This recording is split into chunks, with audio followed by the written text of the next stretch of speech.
কি ছিন দেখছো এই মহিলার অবস্থাটা দেখো। ওই দেখো আমার সব বুড়ো মরাদা শিখেছে দেখো দেখতেছ তা তুই তরকারি ছড়াই কি করতেছিস? তুই টিকটক করতেছিস না তরকারি কাটতেছিস সেটা আমার বল দিন। এই যে আমি চাকরি করি তা তোমার কি তোমার তো দলে কেন কদিন দেখি দেখছো কথার উপর কথা মানে তর্ক ছাড়া তোর মানে তুই যে আমার সংসারে বলে টিকে গেলি, না হলে তোর মতন মহিলা কেউ তো কোনো পুরুষ রাখবে না তোর, বুঝতে পারছিস?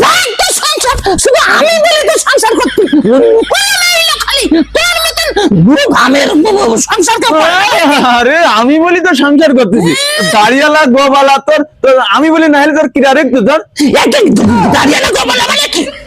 তুই দাঁড়িয়ালা গোবালা দেখি দেখোস নি?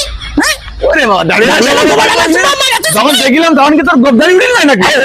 উঠতে পারে না তখন আমি শুনেছি না, এখন ওর বয়সের সাথে শুধু গোবদারি সব উঠবে। তোর কি কি বললি? মুখে পরে মুখে তর্ক করতেছিস কেন? এই